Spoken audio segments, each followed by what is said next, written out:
Good day.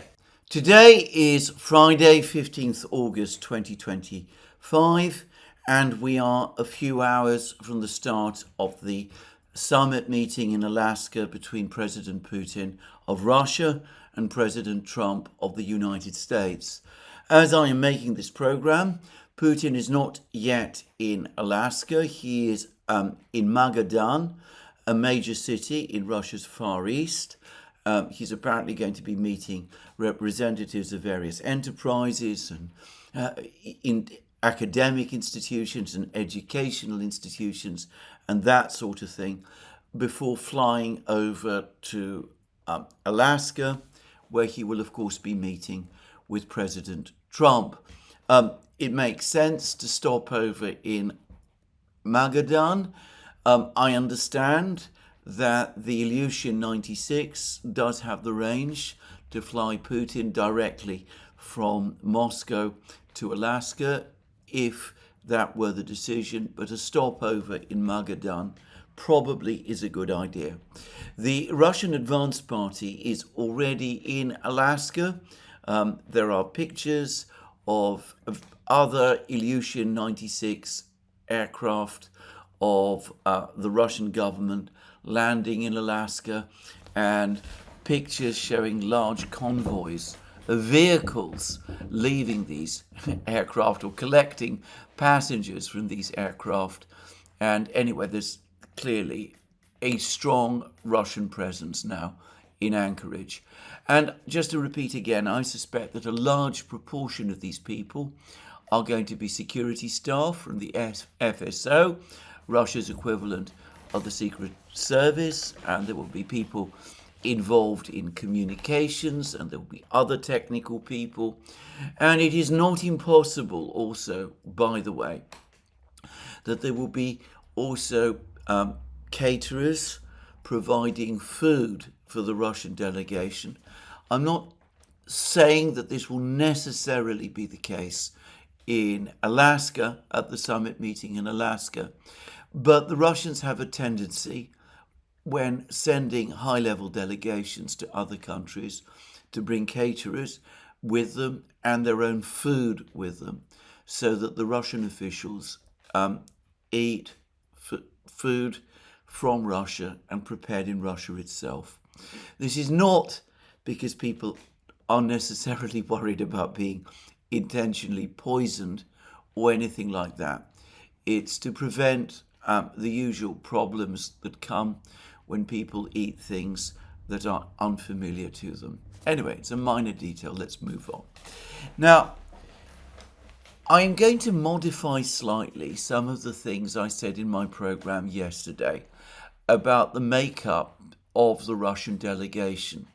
I mentioned yesterday that an interesting fact about the Russian delegation is that there are no military officers involved. There are none of the major people, none of the people who will be attending the plenary sessions with the Americans are military officers, which leads me to believe that there's not going to be any discussion about the military situation, the detailed discussion about the military situation in Ukraine.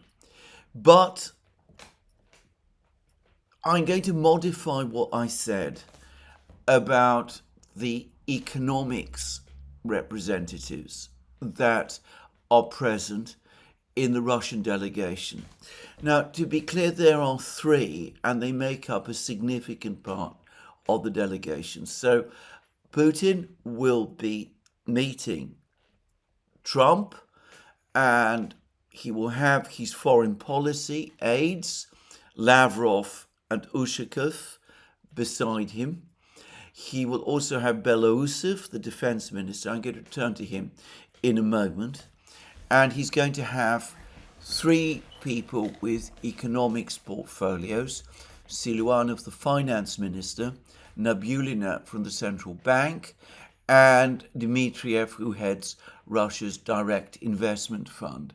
Now, when I spoke yesterday, I said that this suggested to me that the purpose of the meeting, or one of the purposes of the meeting, was to explore trade issues between Russia and the United States.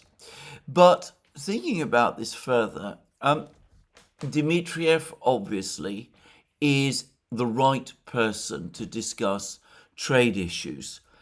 But that can't really be said about Siluanov, who is the finance minister, or Nabulina, who is the chair of the central bank. They're not really the sort of people that you bring with you if you're going to start discussing and exploring trade agreements, trade issues. You bring your industry and trade ministers and perhaps somebody from the oil and gas industry. You bring those sort of people with you.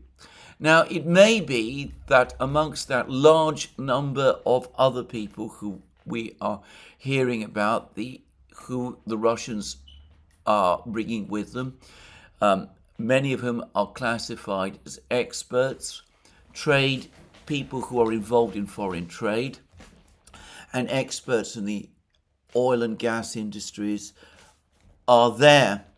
I would add that there are reports that one of the experts who will indeed be present in Alaska is none other than Vladimir Medinsky, who is, of course, the chief negotiator that the Russians have, speaking to the Ukrainians in Istanbul. So he is there to provide any details that are needed to the Russian officials about what is actually taking place in the negotiations with the Ukrainians in Istanbul. He can provide details, he can give a sense to Putin and the other officials of how the negotiations in Istanbul are proceeding, and if there are any roadblocks, which of course there are, what those roadblocks are. But again, to repeat, no major people from the trade and industry ministries. And that makes me think that, in fact, foreign trade is not going to be a major topic of discussion. Investment opportunities may be touched on. Dmitriev, of course, is there. But then Dmitriev's primary role up to now has not been to negotiate trade issues, but rather to act as Steve Witkoff's interlocutor. And Steve Witkoff, as we will see, is part of the American delegation. And given that Witkoff is coming and will be attending the plenaries, it makes sense that Dmitriev be there also, irrespective of his role in Russia's foreign trade. So if this is not about foreign trade, what exactly are Siluanov and Nabulina doing there? Why are they there in Alaska at all? Well, I think we have part of the answer when we look at the American delegation. Now, the American delegation consists of Donald Trump, Marco Rubio, the Secretary of State, J.D. Vance, the Vice President. Now, that is very interesting. He's presumably flown into the United States from England. He's broken off his holiday, if he's continuing at all with his holiday, but he's come to participate in this meeting in Alaska. Now, that's not surprising. You have three, along with Witkoff, of Trump's key foreign policy aides, Witkoff, Vance, and Rubio there. You do not have anybody at all from the US military. And interestingly, Pete Hegseth, the defense secretary, is not there either. But one person who is there, who is a member of the US delegation, is Scott Bessent, who is, of course, the US Treasury Secretary. Now, Bessent does deal with trade issues. He has been negotiating with trade issues with the Chinese, obviously, but he's not the Commerce Secretary or anything of that kind.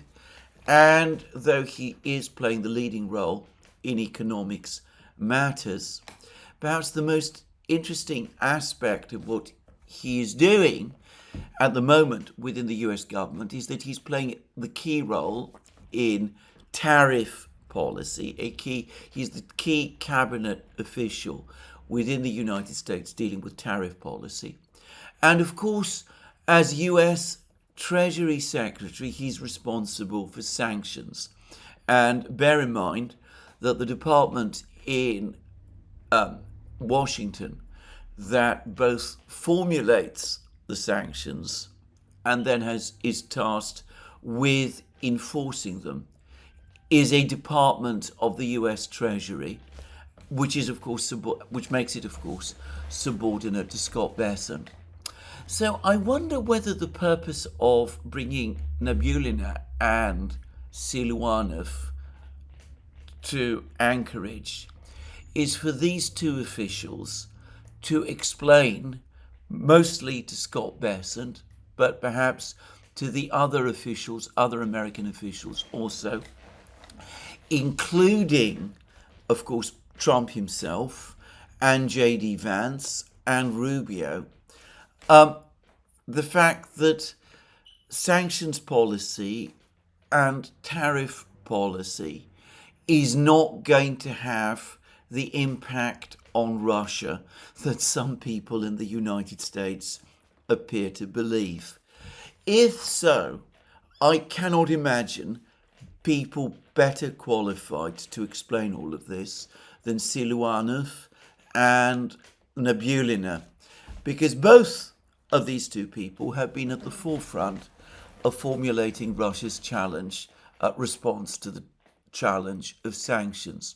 Siluanov can explain that tariffs and sanctions against Russia's oil industry are not going to have the crushing impact on Russia's budget that many people in the United States believes. He can explain Russian budget policy and explain to Scott Bessent himself that Russia's budget revenues are far more diversified than many people in the United States understand. And he can also probably explain that even if the maximum sanctions were imposed on Russia and specifically on Russia's oil trade, the Russian budget would still nonetheless receive a significant amount of revenue from the oil and gas industry because of the way in which that industry is structured, the way in which the ruble devalues in the face of restrictions on Russian energy exports, and also because however strong the sanctions are, some Russian oil is always bound to get through and do so at a still higher price. And Nabulina can probably explain the same. There's been a lot of talk in the West, there's been articles about it in the Financial Times and Bloomberg, claims that the Russian banking system is under stress. There was even claims a few weeks ago in Bloomberg, which were picked up in the Financial Times, all based on anonymous reports, that some systemic Russian banks might require bailouts from the Russian government. Nabulina, who is in control of the Russian banking system to a much greater extent, for example, than Jerome Powell, the US Fed chairman, is in control of the US banking system. In the United States, the big banks ultimately play a decisive role in shaping the policy of the Fed. In Russia, it is the other way round. It is the central bank that controls the banking system, most of which, the greater part of which, the systemic important banks of which, like VEB, VTB, and Sberbank and Gazprom Bank, are of course all of them state-owned. So Nabulina can explain how the Russian government monitors the situation in the banking system, how the banking system in Russia actually works, the fact that sanctions are not going to cause it to crash or anything of that kind, and how ultimately expectations that the Russian economy will be crushed by sanctions are completely misplaced. And of course, she isn't the best person to explain Russian economic policy over the last year, why interest rates were increased to 21%, the success that has had in bringing down inflation, which is likely to be between 6 and 7% by year end, the fact that the Russian economy is looking like it's going to avoid recession this year. There might have been a brief contraction in June and July, though that is now open to some doubt. But overall, it looks as if the economy is going to register growth as well. So it could be that the reason why Nabulina and Siluanov have been brought along is to explain to the Americans, and to Scott Bessent in particular, that sanctions are not going to achieve the effect that they believe, and that, on the contrary, if sanctions are imposed by the United States, not only will it cause major problems between the United States and third-party countries like India, for example, which are already taking the sanctions tariff pressure the United States is exerting upon them sorely amiss, but it will instead have more negative effects on the US economy than it will ultimately on the Russian. Now, there is another reason why, if you are Putin, you might want to bring Nabulina and Siluanov with you.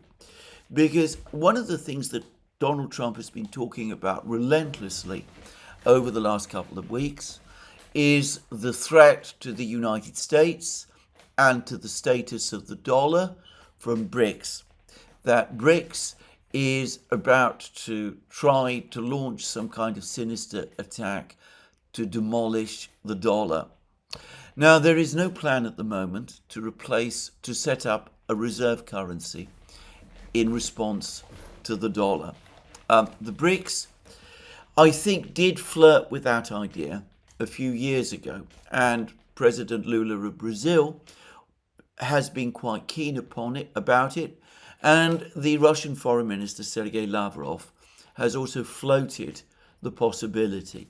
But I think that all of the BRICS states looked at their respective currencies and came to the realization that none of them really is in a position to act as a reserve currency in direct competition with the dollar. The only currency amongst the BRICS states that could, in theory, might notionally fulfill that role is the RMB, the Chinese RMB. But unlike the dollar, it is a very tightly controlled currency. It cannot be simply converted or exported or taken out of China. And that obviously limits its ability to function as a reserve currency. So what the BRICS are actually doing is not working to set up reserve currencies to displace the dollar. They are creating payment and trading systems to protect themselves from sanctions, from the kind of sanctions that the United States has been imposing. And the Russians, as we now know, have played the major role in devising these payment systems. And the agency that has played the major supervisory role in these efforts is, of course, the Russian Central Bank. So again, there is no one better placed than Nabulina to explain all of these things to the Americans, to explain to the Americans that their fears of an alternative BRICS reserve currency are misplaced, that that's not what the BRICS is about at all, that there are no plans in place to create such a thing, that the BRICS are creating payment and trading systems instead, and that if the United States is worried about that, then pressing forward with more and further sanctions is only going to accelerate the process. Now, the Russian Foreign Minister, Sergei Lavrov, has given a number of interviews to the Russian media. He has ridiculed the suggestion that anybody in Russia should feel in any way nervous about the meeting in Anchorage. He's basically saying that, for this talk about Russia making massive concessions to the Americans or being tricked again is completely misplaced. That was one thing that Lavrov said.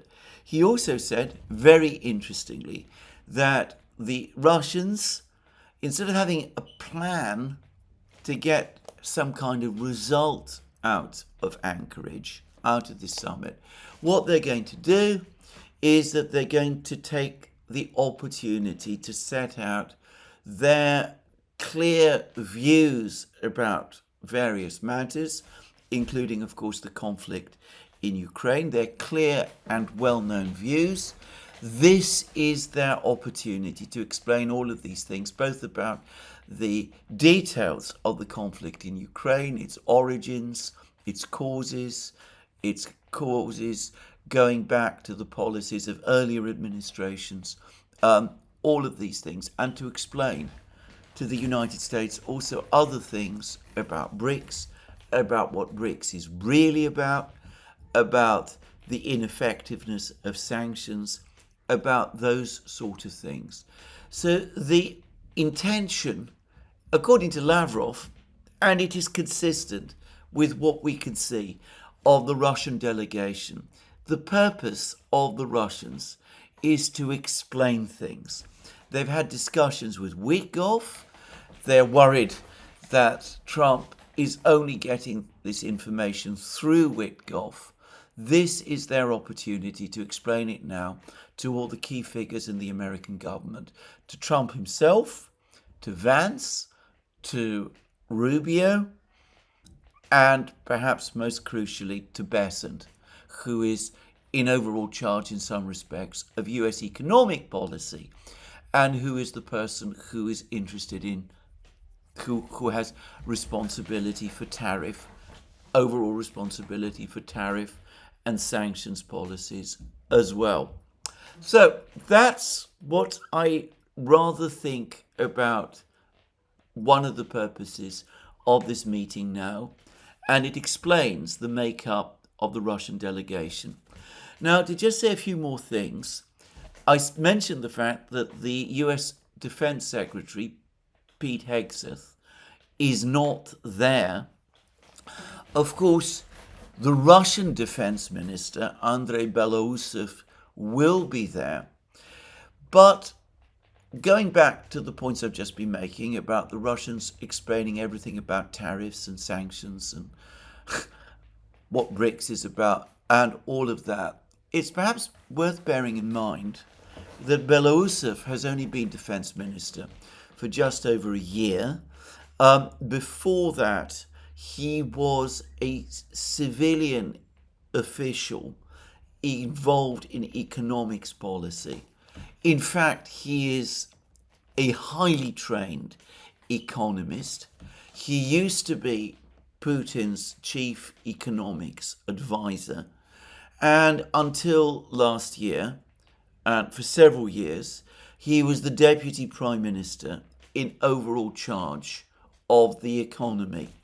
So, obviously, he can discuss some of the military issues. He knows he's fully up to date and up to speed with all of the latest developments on the front lines, for example.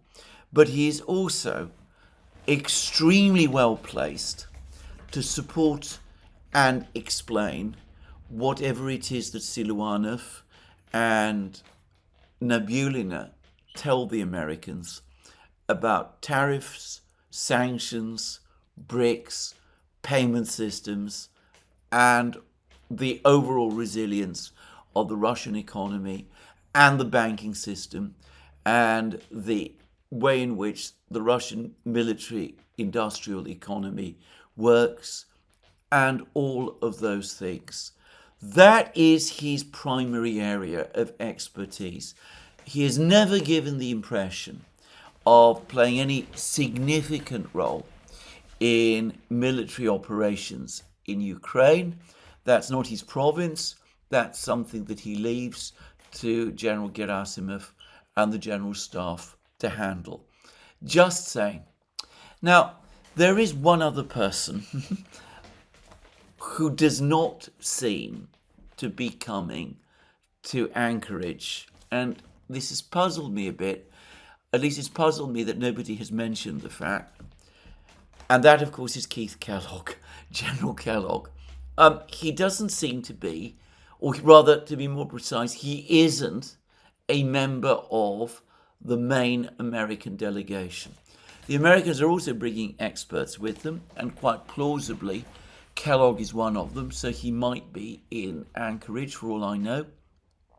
But if he is, it looks as if his job will be to brief Trump and Rubio and Vance, rather than to engage in direct discussions with his opposite numbers from Russia. Now, I can't help but think that this again points to Kellogg being demoted in favour of Witkoff. Witkoff will be part of the American negotiating team. He will be attending the plenaries. His opposite number, of course, being Dmitriev. It looks as if Kellogg won't. So there it is. That's what I wanted to say about these delegations. All very interesting. And of course, we'll know a lot more as the hours take us further. Now, there have been some rather interesting comments from the American side. The White House has reiterated that President Trump does not want to impose sanctions, further sanctions, that this is not what he really wants to do at all. That reinforces my belief that that is not what President Trump is about. Now, I mentioned in my previous video that Trump killed the idea of Zelensky and the NATO Secretary General Mark Rutte turning up in Anchorage as well. The Americans, Trump made it very, very clear that they're not wanted in Alaska. They're not wanted at this meeting in Anchorage. It seems that Merz did bring up the topic of sanctions. He did again press the Americans to move forward with sanctions. Apparently he wanted the sanctions imposed before the meeting today took place. An extraordinary demand, by the way. And anyway, he wants the Americans to threaten the Russians with sanctions over the course of this meeting that's going to take place today. And as I said, the Russians have the right people to respond to any threats of that kind. Belousov, Nabulina, and Siluanov are the right people to explain to the Americans why any sanctions threats that they're going to make simply won't work. But barely reported in the media was a comment by the US Treasury Secretary Scott Bessent, the man who will be talking to all of these Russian officials later today, and who is, as I said, in charge of American tariff and sanctions policy. He said that he's basically tired of the way in which the Europeans talk about sanctions all the time. He said they should put up or shut up. Those were apparently the words he used. Put up or shut up. He talked about the Europeans, in other words, with a level of dismissiveness which up to now Donald Trump has been careful to avoid himself. So I get the sense that the Americans are gradually coming to understand that sanctions are really a road to nowhere, that they're not going to work with the Russians, that this is hopeless to think that sanctions will work with the Russians. And as I said, if they still have those ideas, the Russians have brought to Anchorage, to Alaska, those officials in the Russian government who are best informed about sanctions and their consequences, and who are best positioned to explain to the Americans why the sanctions won't work. Anyway, this is all I'm going to say today in this program about sanctions, tariffs, and all of that. This has taken up a huge amount of time. It's created an enormous amount of noise. In fact, there continues to be a huge amount of noise in Europe altogether about the situation and about the conflict in Ukraine and about the summit. El País, the Spanish newspaper, talked about how the situation, the Europe and Ukraine are going to hold their breath and things like that.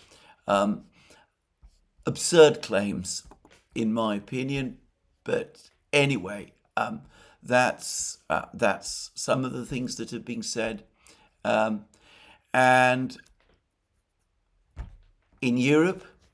But as I'm going to discuss later in this program, it also looks increasingly as if there is a growing, gradual, grudging recognition, at least in Britain, maybe for the first time, that the war in Ukraine is effectively lost, that the Russians have won, and there is perhaps the first glimmers of public acknowledgement of that very fact.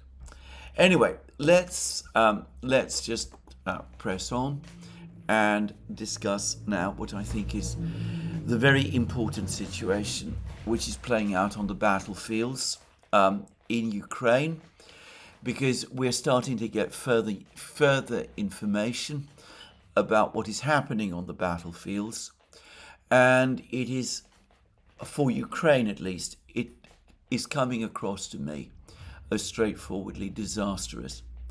Now, I discussed over the previous two programs how the Ukrainians have moved some of what are, formally speaking, their best, most elite units to the Pokrovsk area to contain the Russian advance that has been taking place there, northeast of Pokrovsk. And yesterday, we got reports that the Ukrainians had launched counterattacks to try to push the Russians back from the positions that they had captured northeast of Pokrovsk. This famous advance that the Russians have made all the way up to that village of Zoloty Kolodias. Well, there have been reports circulating for several hours now, at least there were already reports circulating when I made my program yesterday, that the Ukrainians had indeed launched counterattacks to try to roll the Russians back, and that those counterattacks were unsuccessful. There was a big report about this again last night, coming from Radovka. It gave vivid detail about how the Ukrainians had launched a number of counterattacks to try to push back the Russian forces that had captured all this ground northeast of Pokrovsk. in the area of Zaloty Kolodias, and that these attacks turned out to be a failure, and according to Redovka, not just a failure, but even a disastrous failure. So that was what we were getting from Redovka. Now, there's been more reports over the last couple of hours, including from neutral mapping projects, and apparently these are also being circulated now on Ukrainian Telegram channels. They are all speaking about disorganized and chaotic and hurriedly organized counterattacks by understrength Ukrainian units, and that these are all unsuccessful. There are even some claims that one advanced party of one of these Ukrainian units that did try to conduct a counterattack has now itself been surrounded by the Russians. So it's starting to look as if the situation northeast of Pokrovsk continues to deteriorate for the Ukrainians. And for the record, it also seems that the Russians are pushing north as well, further to the west of this breakout area, and that they're starting to take steps to capture the villages of Volodymyrovka and other places that they are also need to control in order basically to thicken out their positions in this area where they've achieved this advance. So those reports are circulating of the fact that the Ukrainian positions, far from improving, are continuing to deteriorate. Maybe not the spectacular Russian advances that we saw over the previous days, but of the Russians consolidating and successfully repelling Ukrainian advances and broadening the area that they control, that they have captured as a result of their breakthrough. There's also reports that the situation of the Ukrainian defenders in Pokrovsk itself is deteriorating, that the Russians have advanced not just to the center of Pokrovsk, but they've now crossed this enormous railway line that bisects Pokrovsk, that they managed to find an intact bridge and that they have crossed it, and that it is indeed the case now that the Shakhtarsky micro-district in the southeast of Pokrovsk, where the bulk of the Ukrainian defenders of Pokrovsk are located, is indeed now in a tight cauldron. There's been less information, by the way, about whether the Russians are indeed advancing on Grishine, the village to the northwest of Pokrovsk, whether the Russians are continuing to advance upon Grishine from the north and from the south, which would, of course, close the cauldron even more tightly if the Russians were indeed to capture Grishine. Ukrainian troops who are presumably located outside Pokrovsk or in the northeast of Pokrovsk to try to support the main defense group in southeast of Pokrovsk would in that case be cut off as well. Anyway, there's been less news about that, but it does seem, as I said, as if the Russians have crossed the railway lines in Pokrovsk and that the Ukrainian defenders in Pokrovsk are in effect caught in a cauldron. But I've now received reports, a private report from somebody who has a military background and who has close contacts with the Russian army, and I've communicated with this person in the past, and I have no doubt that what he tells me here is true. Anyway, when I say close contacts with people in the Russian military, I mean with actual frontline soldiers who are fighting on the battlefields. And this person has described to me Russian tactics and strategy in the Pokrovsk area, and he's given me an extraordinary picture of what is going on. According to him, the Russians are all over Pokrovsk. The Ukrainians might have positions in the Shakhtarsky micro-district, but in every other part of Pokrovsk, the Russians basically can move around practically at will. They move around in small groups of infantry, but this person says that if the Russians were given the instruction to storm the Shakhtarsky micro-district and to capture Pokrovsk, they could do so in very little time indeed. It would be over within a matter of hours.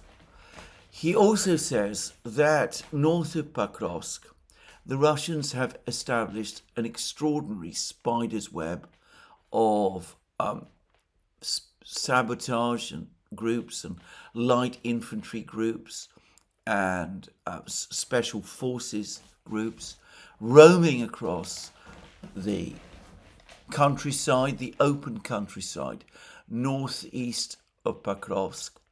He says that these men who are involved, these groups that operate in this area and in Pokrovsk itself,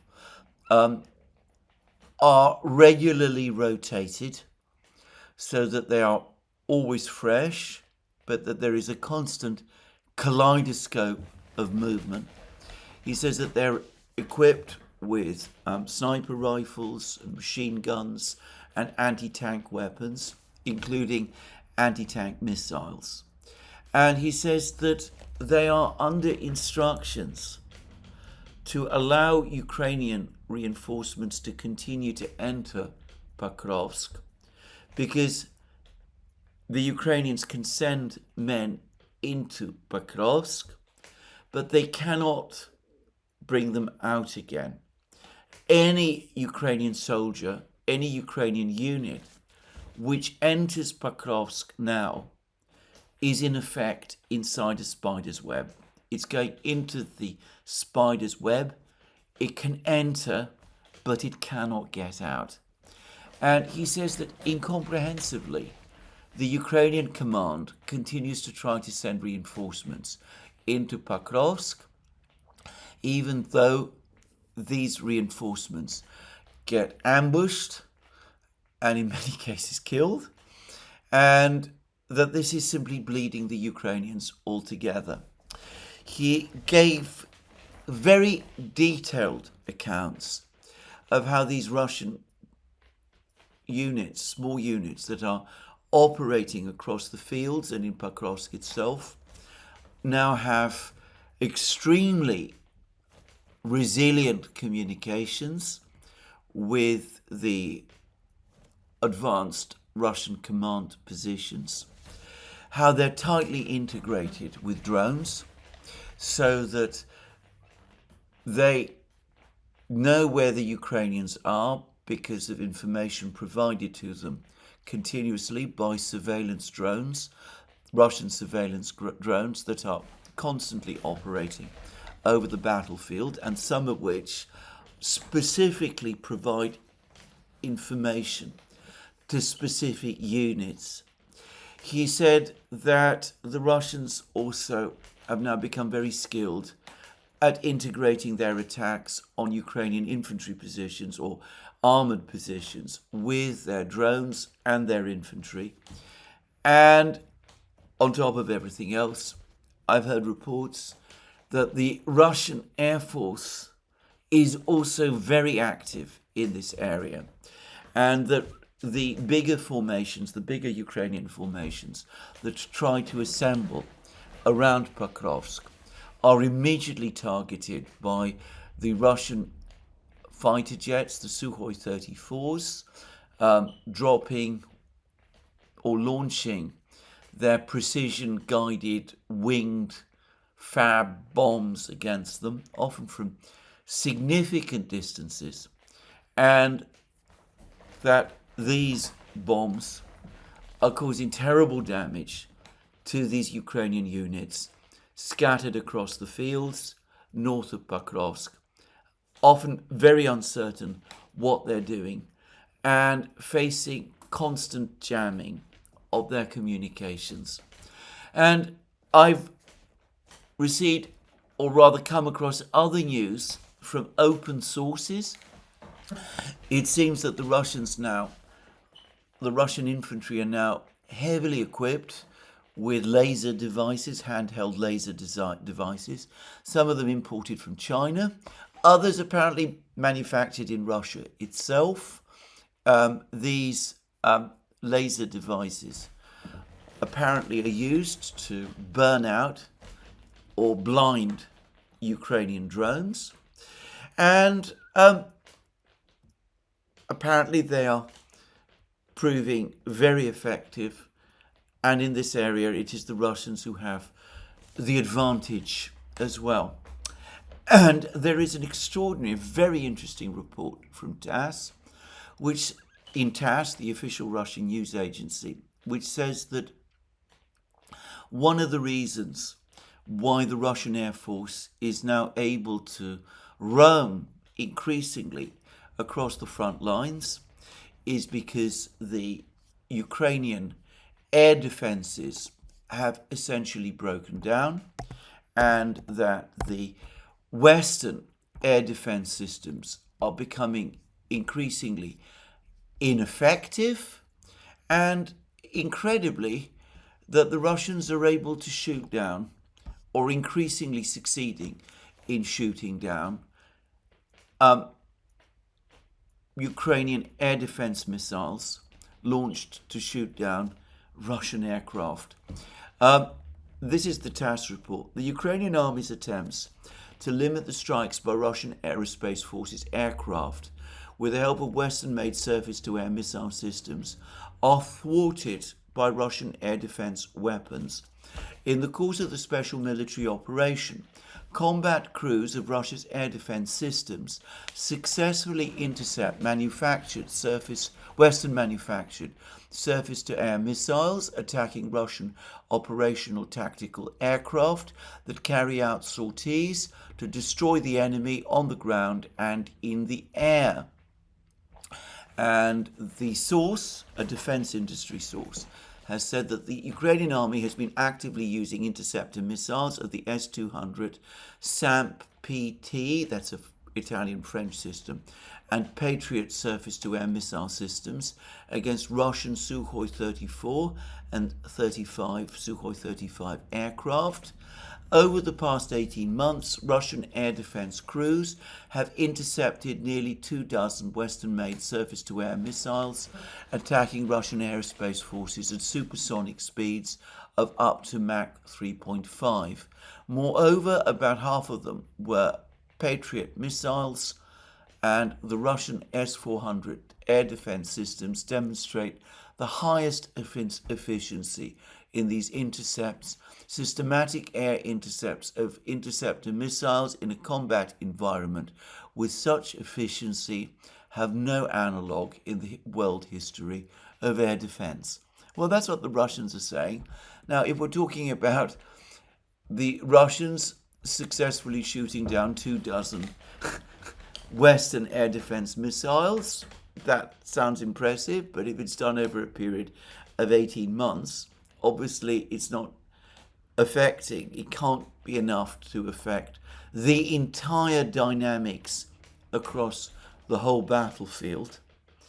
But the fact that the Russians are now publishing articles like this may suggest that in fact and in practice they've honed their skills in shooting down Patriot missile systems and other Western supplied anti-aircraft and anti-missile systems. and that this is happening increasingly on the battlefronts. So anyway, in summary, an absolute disaster. And the person who contacted me and who provided me with many of the details that I've just discussed says that Ukrainian losses in the Pokrovsk area are horrendous, and by contrast, Russians' losses are very light. He said it's a meat grinder in a kind of a sense, similar to the one that Bakhmut was, though of course one inflicted on a much weakened Ukrainian army, just saying. But of course, the thing about the Bakhmut meat grinder is that, as we now know, the Russians did suffer significant losses during the Battle of Bakhmut, as, by the way, this source told me at the time. Whereas this time, this source says that the Russian losses are relatively light, are very light. And to repeat again, he is baffled by the Ukrainian strategy, by the way in which the Ukrainians are throwing men and machines into the Pokrovsk area, into this trap that the Russians have laid out.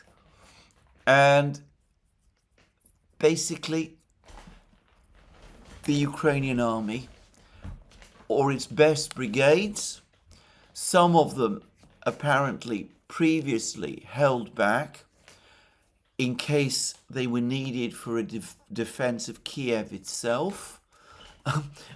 I've pointed out previously that I'd received reports from a soldier in one of Ukraine's nationalist brigades who sent information to me that in his brigade, the brigade was being trained and prepared for an eventual defense of Kiev itself. Anyway, it seems as if some of the units that were allocated for a last-ditch defense of Kiev are now being sacrificed in this battle for Pokrovsk. That perhaps tells you a number of things. Firstly, how important Pokrovsk is to the Ukrainians. The fact that if they lose Pokrovsk, it may take a while, but they will lose Donbass. I mean, at that point, the loss of Donbass becomes a military inevitability. So they feel that they cannot abandon or lose Pokrovsk.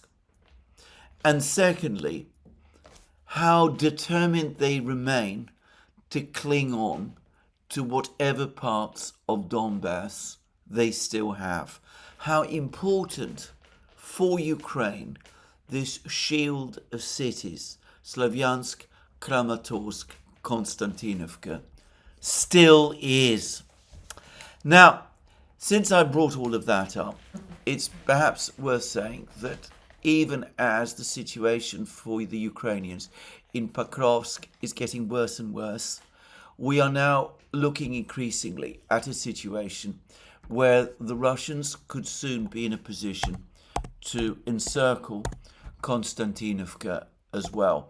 Konstantinovka, the most southernmost city of the Slavyansk, Kramatorsk, Konstantinovka conurbation. And to say it very simply, if you look at a map, if you look at some of the positions that the Russians are now capturing, if you look, for example, at where places like Zolotoy,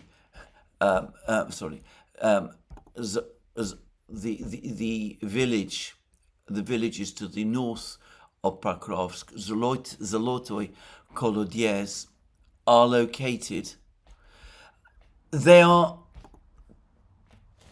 to the north of Konstantinovka as well, and they are well positioned to capture the places located north of Konstantinovka in particular a town called Druzhivka, which lies on the main road from Konstantinovka to the much larger town of Kramatorsk. Kramatorsk is the biggest of the three towns. It's bigger than Slavyansk and Konstantinovka.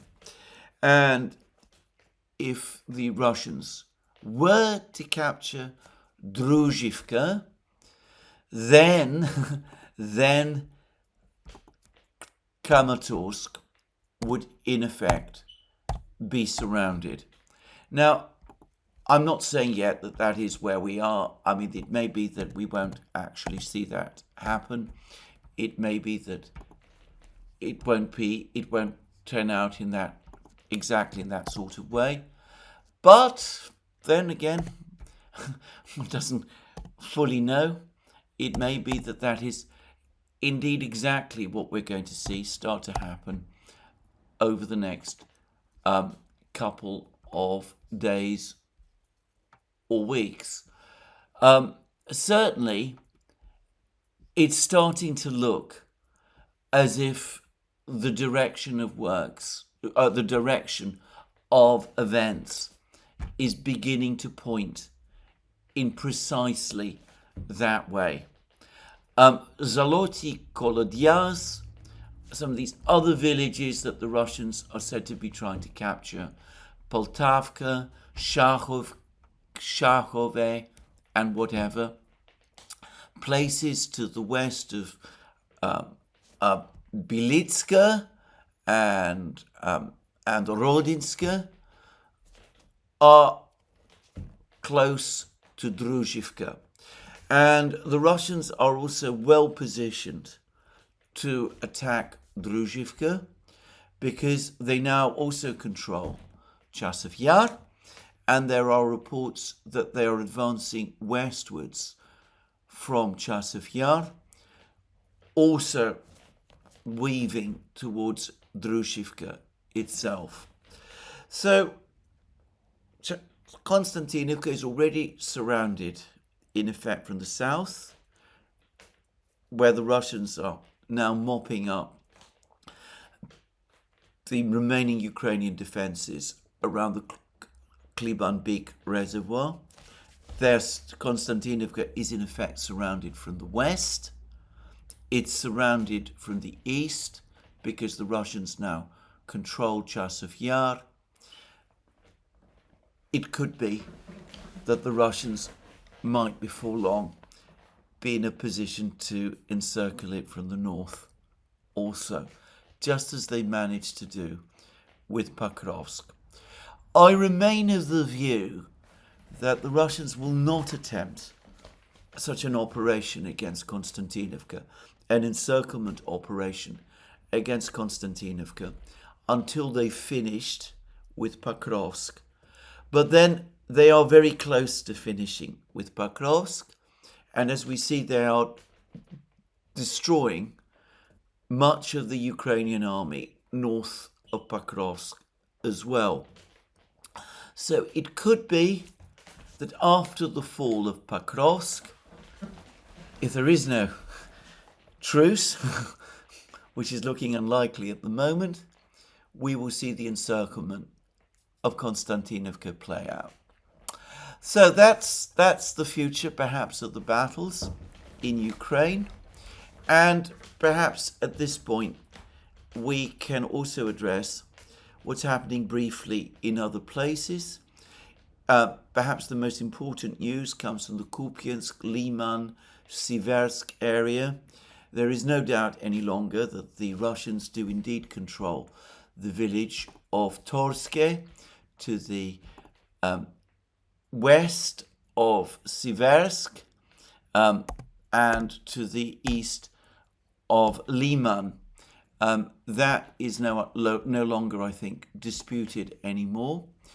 It seems that the Russians have indeed captured most of Zarychny, and there are reports that they're also pushing south from Torske to the next village to the south, the village of Yampol, which, were that to happen, would mean that Siversk itself would effectively be encircled.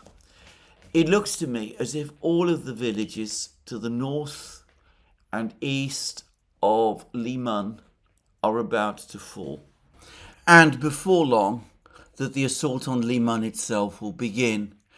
If the villages to the north and east of Liman fall, that will mean that the villages to the north and west of Siversk will have fallen also, and the assault on Siversk can also begin.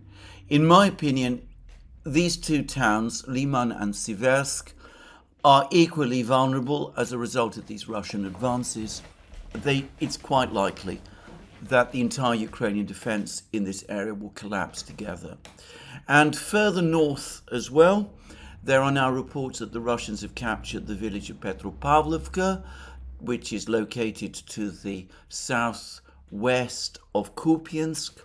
It's increasingly looking as if Kupiansk itself is under immense pressure. The Russians apparently already control the north of the town. Quite plausibly, before long, the Ukrainians will have to either retreat from Kupiansk and abandon it to the Russians, or risk a further encirclement of their remaining troops who are still there and who are already apparently having problems with supply. So, a massively deteriorating military situation.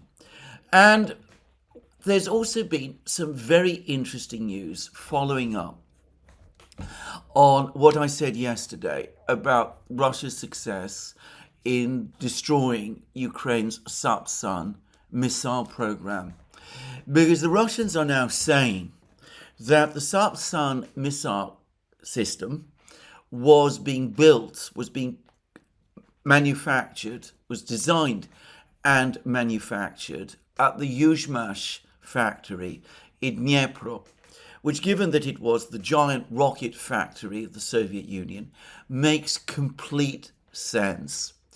Anyway, apparently, following the Oreshnik strike on the Yuzhmash factory in November, the Ukrainians relocated all of the various different parts of the Sapsan program to other industrial facilities scattered across Ukraine. Russian intelligence found out where they were and has now destroyed them all. Now, the key thing here, though, is that it looks as if these reports on the Russians are true, that the Yuzhmash factory in Dnipro was indeed destroyed as a result of the Oreshnik strike. Now, there's been a lot of discussion about this. There's been claims that the Oreshnik had only inert rounds, and that these rounds could only do token damage. There's other reports that claim that the Oreshnik rounds actually had this new explosive based on Swiss, German technology, based, as I seem to remember, from pounded aluminium, and that in fact the factory had been completely devastated, as Vladimir Putin sort of implied. If this latest information is correct, and that the Sapsan program had to be relocated from Yuzhmash to other places because of the vulnerability, because of the damage done to the Yuzhmash factory, then that rather suggests to me that Yuzhmash was indeed mostly destroyed by the Oreshnik strike in November. I've already commented on the fact that there has been no word of any follow-up attacks on the Yuzhmash factory by the Russians since.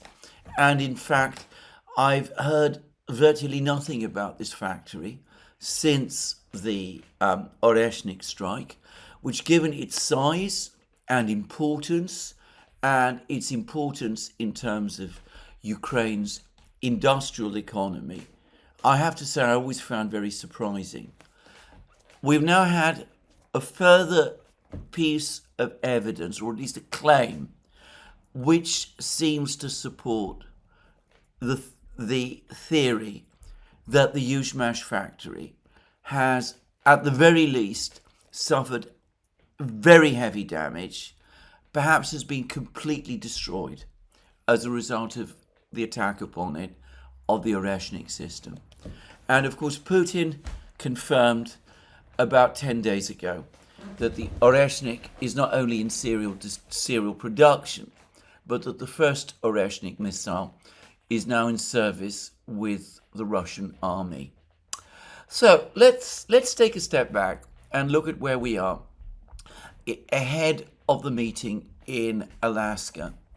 Putin is going to have his economics people with him, Nabulina, Belousov, ultimately, and Siluanov. They're all going to be able to explain to the Americans that sanctions and tariffs and that kind of thing don't work against the Russians. We have a situation in Pokrovsk where the Ukrainians are caught in a kind of incredibly complex trap. It looks as if the Ukrainian troops in the Shakhtarsky micro district are completely trapped, and as if the Ukrainian army is bleeding around Pokrovsk, and that where all its attacks and counterattacks to try to improve the situation have failed. We have a prospective encirclement of Konstantinovka, which obviously is not imminent, but is just over the time horizon. It might be about to start to happen, maybe towards the end of this year or the autumn sometime. We have the likely fall before long of Siversk, Liman, and Kupiansk. We have multiple reports now from many different sources about the disastrous manpower situation in the Ukrainian army, which nothing the West can do can improve. And lastly, Putin now has the Oreshnik coming online. It's with his troops. And of course he reads the media in the West, or at least his intelligence people do. They're able to follow the facts in the West. He knows about the depletion of American military stockpiles.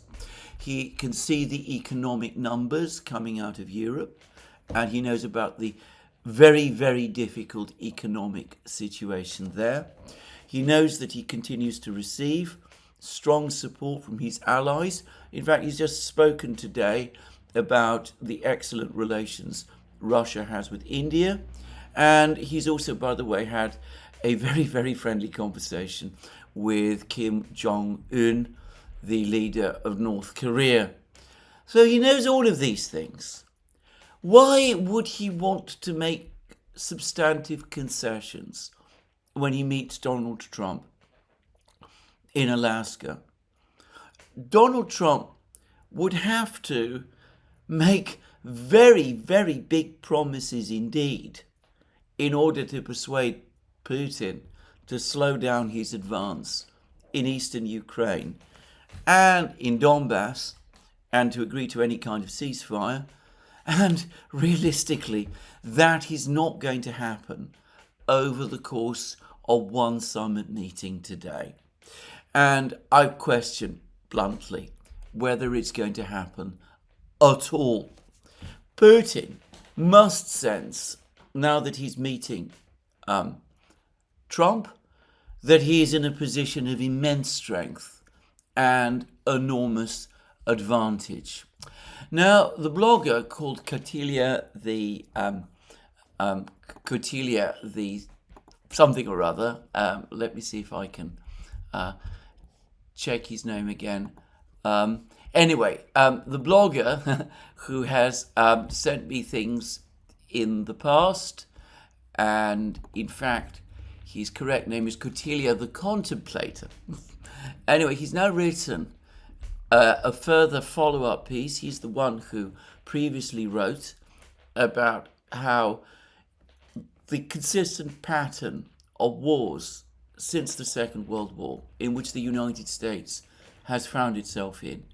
The consistent pattern is that the United States initially begins by rejecting the other side's demands before eventually, over the course of the negotiating process, conceding every one of them. Anyway, Kotilia, the contemplator, basically makes these very same points about the forthcoming summit in Alaska. The title of his piece, which you can find on Substack, is The Alaska Summit, Russian Negotiation Strategy and the Road Ahead. Putin is coming to Alaska to formalize on paper what Russia already holds on the ground. In fact, more than that. So the point is that Putin is coming to Alaska in a position of immense advantage, and he knows it. And he's hardly the kind of man at this point in his career. He's been in power now in one form or another in Russia for 25 years. He's hardly going to negotiate away Russia's advantages. He just isn't that sort of person. What he's going to want to do is he's going to want to establish some kind of dialogue with Trump, educate Trump in the realities, set up a process where the Americans and the Russians can talk things over with each other. He will be expecting that over the course of the negotiations going forward, the Americans will indeed ultimately come round to his thinking because they have no choice, and that will mean that he will get everything that he wants in Ukraine. All of the objectives that he set out in the special military operation will be achieved, as he always says. That doesn't mean that he's not going to be flexible. That doesn't mean that he isn't going to give the Americans some of the things the Americans might want. Access to Russian rare earths, or at least access to the Russian oil and gas complex. I mean, this was something that the Russians were already willing to do before the Ukraine crisis began in 2014. Just saying. And a long-term dialogue with the Americans and arms control with the Americans, all of which, of course, is also to America's long-term advantage.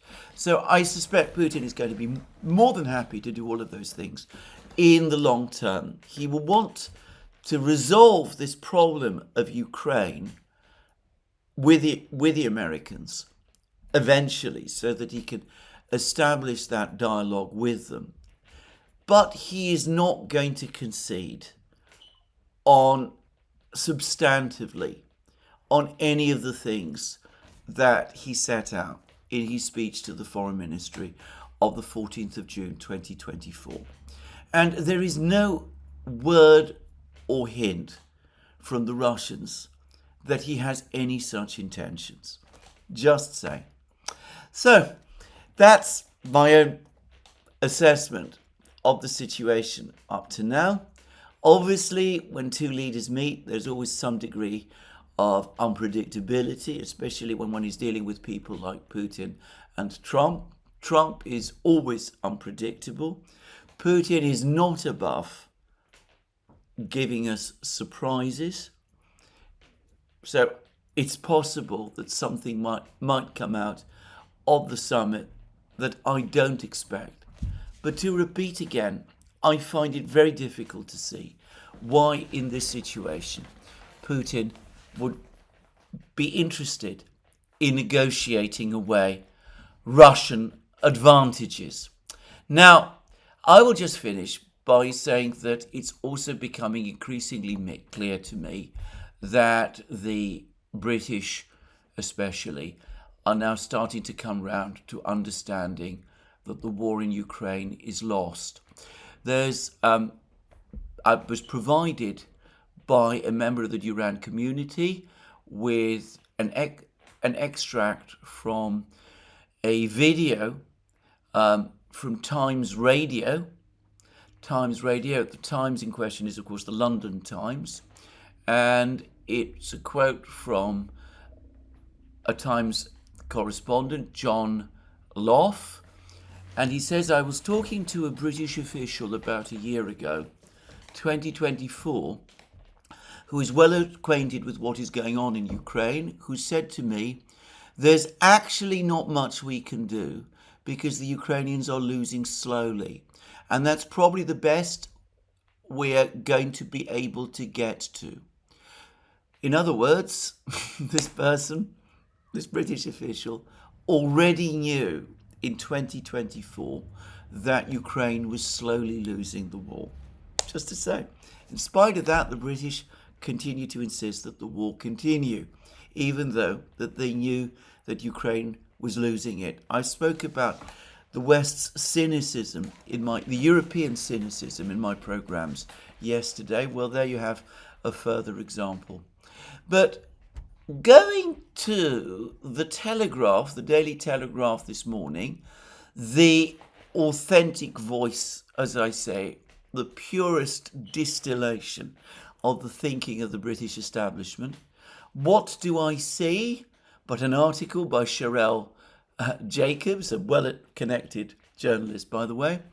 Ukraine has lost. Britain must now prepare for Russia's next onslaught. Let's drop forlorn hopes of a Kiev victory. We now need to ensure that the West can defend itself. It's time to put outrage, passion, and wishful thinking aside and face facts in what may well go down in history as the West's gravest foreign policy failure of the 21st century. Ukraine has lost the war against Russia. That's the Daily Telegraph, and that is combined, by the way, with an editorial in the Daily Telegraph, which, though it doesn't go quite so far, also effectively admits that Ukraine is going to have to make massive concessions because it has in effect lost the war. Gideon Rachman said essentially the same thing in the Financial Times a few days ago. So we're starting to see, even in Britain, the penny drop. The Russians are winning the war. They're not just winning the war. As Viktor Orban has correctly said, they have effectively already won it. It's only now a question of managing its end.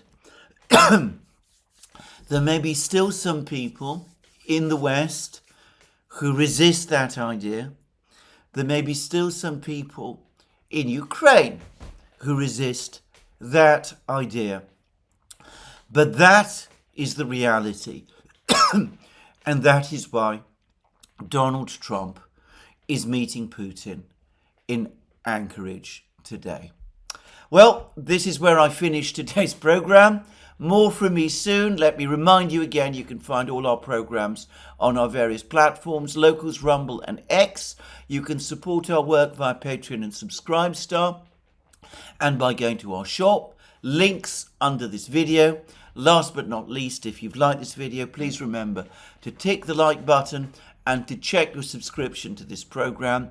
That's me for today. More from me soon. Have a very good day.